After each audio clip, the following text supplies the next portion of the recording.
Hi hello दोस्तों, नमस्कार। मैं हूं आपका टीचर अजय चौरसिया।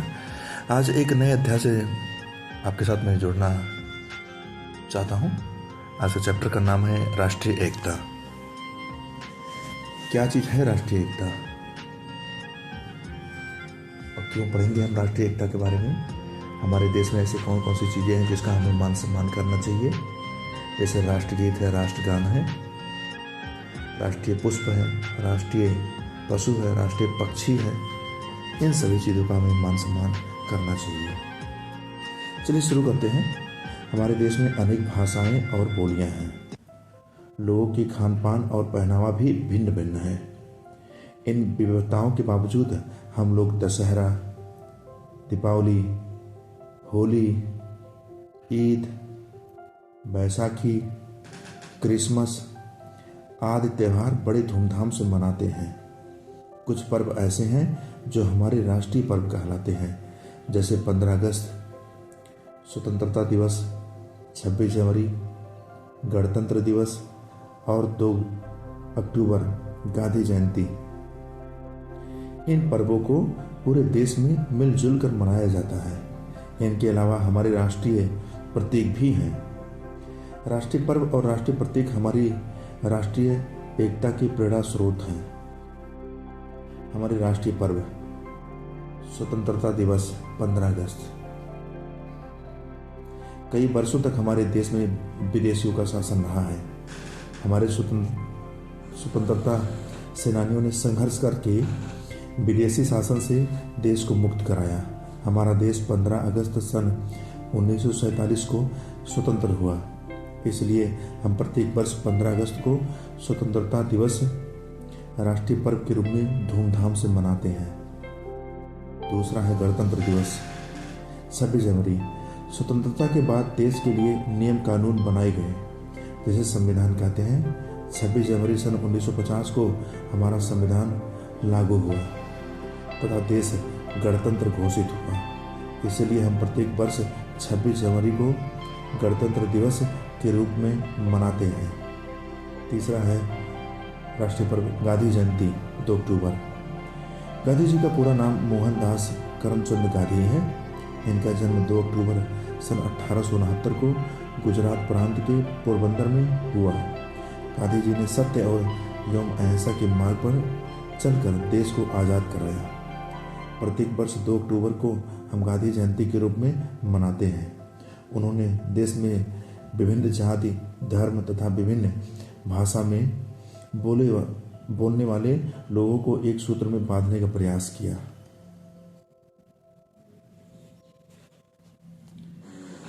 गांधी जी को पूरा देश बापू, राष्ट्रपिता और महात्मा के नाम से भी जानता है। राष्ट्रीय पर्व पर राष्ट्रीय ध्वज फहराया जाता है तथा विभिन्न प्रकार के सांस्कृतिक कार्यक्रम आयोजित होते हैं। हमारे राष्ट्रीय प्रतीक। आपके विद्यालय में राष्ट्रीय पर्व का आयोजन कैसे किया जाता है? हमारे देश के कुछ राष्ट्रीय चिन्ह हैं, इन्हें हम राष्ट्रीय प्रतीक कहते हैं। हमारे राष्ट्र की एकता की पहचान इन राष्ट्रीय चिन्हों से भी होती है। आइए अपने राष्ट्रीय प्रतीकों को जानें। पहला राष्ट्रध्वज, तिरंगा जिसे हम कहते हैं। हमारे राष्ट्रीय ध्वज में 3 रंग हैं, इसे तिरंगा कहते हैं। राष्ट्रध्वज में सबसे ऊपर केसरिया रंग, बीच में सफ़ेद रंग तथा सबसे नीचे हरा रंग होता है। ध्वज के बीच के सफ़ेद वाले भाग के मध्य में 24 तीलियों वाला नीला चक्र बना होता है। राष्ट्रध्वज का सम्मान करना प्रत्येक नागरिक का कर्तव्य है। इसे भी जाने। केसरिया रंग का मतलब है बलिदान का प्रतीक। सफ़ेद रंग का मीनिंग है शांति का प्रतीक। हरे रंग का मतलब है धरती के हरियाली का प्रतीक और चक्र का मतलब है उन्नत की ओर अग्रसर होने का प्रतीक। फिर से, केसरिया रंग का मतलब है बलिदान का प्रतीक, सफ़ेद रंग का मतलब है शांति का प्रतीक, हरा रंग का मतलब है धरती के हरियाली का प्रतीक और चक्र का मतलब है उन्नत की ओर अग्रसर होने का प्रतीक। तो दोस्तों, दूसरा बिंदु है राष्ट्रगान। जनगण मन अधिनायक जय है, भारत भाग्य विधाता। जी हाँ, इसके रचयिता रविंद्रनाथ टैगोर ने की है। तो हमारा राष्ट्रगान जनगण मन है। अपनी पुस्तक में कवर के पीछे भाग में लिखे हुए राष्ट्रगान को याद करके अपनी कॉपी में लिखें। जानते हैं, राष्ट्रगान की रचना रविंद्रनाथ टैगोर ने की है। इसे गाने में कुल 52 सेकंड का समय लगता है। राष्ट्रगान के समय सावधान की मुद्रा में खड़े होकर राष्ट्रगान को सम्मान दिया जाता है। 15 अगस्त और 26 जनवरी को झंडा फहराने के बाद राष्ट्रगान गाया जाता है। तीसरा बिंदु है राष्ट्रगीत। वंदे मातरम, सुजलाम सुफलाम मलयज शीतलाम, यह हमारा राष्ट्रगीत है। ध्यान रहे, जनगण मन हमारा राष्ट्रगान है तथा वंदे मातरम हमारा राष्ट्रगीत है। राष्ट्रगीत की रचना बंकिम चंद्र चटर्जी द्वारा की गई। जी हाँ दोस्तों, राष्ट्रगीत की रचना बंकिम चंद्र चटर्जी द्वारा की गई है। आइए और भी पॉइंट देखते हैं। चौथा बिंदु है राष्ट्रीय पशु। तो हमारे देश का राष्ट्रीय पशु है बाघ। पांचवा बिंदु है राष्ट्रीय पुष्प मतलब फूल। तो हमारे देश का राष्ट्रीय पुष्प है कमल। छठवां बिंदु है राष्ट्रीय पक्षी। हमारे देश का राष्ट्रीय पक्षी है मोर। सातवां बिंदु है राज्य चिन्ह। आप लोगों ने सिक्कों एवं रुपयों पर दिए गए इस चित्र को देखा होगा। यह हमारा राज्य चिन्ह है। इसे अशोक स्तंभ से लिया गया है। अपने अध्यापक से अशोक स्तंभ के बारे में और जानकारी प्राप्त कीजिए। ये हमारी राष्ट्रीय एकता की पहचान है। यदि हम एक रहेंगे तो हमारी राष्ट्रीय एकता भी सुरक्षित रहेगी। चलिए बात करते हैं कि राष्ट्र की एकता और सुरक्षा के बारे में, कि कौन कौन से हैं जो हमारे देश की रक्षा करते हैं, कौन कौन से लोग हैं। तो हमारे देश की बहुत बड़ी स्थल सीमा है जो लगभग 15,500 किलोमीटर लंबी है। इसी तरह हमारी समुद्री सीमा लगभग 7,500 किलोमीटर लंबी है। अपने राष्ट्र की सुरक्षा के लिए हमें ज़मीन, समुद्र या हवाई मार्ग से आने वाले किसी भी शत्रु का मुकाबला करने के लिए तैयार रहना पड़ता है। इसलिए हमारे देश में शक्तिशाली थल सेना, जल सेना और वायुसेना है। भारत का राष्ट्रपति हमारी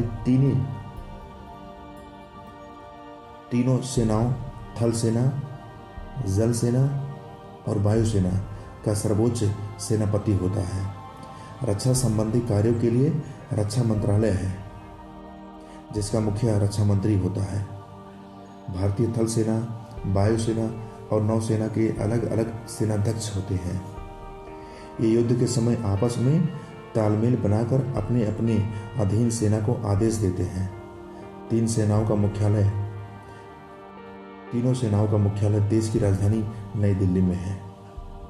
सेना के अतिरिक्त कुछ अर्धसैनिक बल भी हैं, जैसे सीमा सुरक्षा बल, भारत तिब्बत सीमा पुलिस, असम राइफल्स, तटरक्षक बल इत्यादि। ये देश की सीमाओं पर तैनात रहकर उसकी सुरक्षा करते हैं।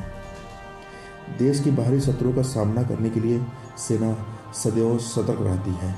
देश के अंदर अशांति और असुरक्षा से निपटने के लिए पुलिस के साथ साथ केंद्रीय रिजर्व पुलिस बल तथा कुछ अन्य संगठन भी काम करते हैं। बाहरी आक्रमण या सशस्त्र विद्रोह के कारण यदि देश की सुरक्षा संकट में हो तो राष्ट्रपति आपातकाल की घोषणा कर सकते हैं। आपातकाल के दौरान राष्ट्र की सुरक्षा सर्वोपरि हो जाती है। अतः हमारे कुछ मूल अधिकार सीमित किए जा सकते हैं। शांति के समय सेना तथा अन्य अर्धसैनिक बल समाज की भलाई के कामों में मदद करते हैं। किसी आपदा के समय बहुत सहायता करते हैं। देश में शांति और सुरक्षा बनी रहे, यह हम सबका कर्तव्य है। हम सबको सदैव सतर्क रहना चाहिए। पुलिस एवं प्रशासन का सहयोग करना चाहिए। राष्ट्रीय संपत्ति की सुरक्षा करनी चाहिए। हम सब भारत के नागरिक हैं। हम मिलजुल कर रहेंगे तभी देश में शांति होगी और देश प्रगति करेगा। तो ये रही दोस्तों चैप्टर राष्ट्रीय एकता। जय हिंद।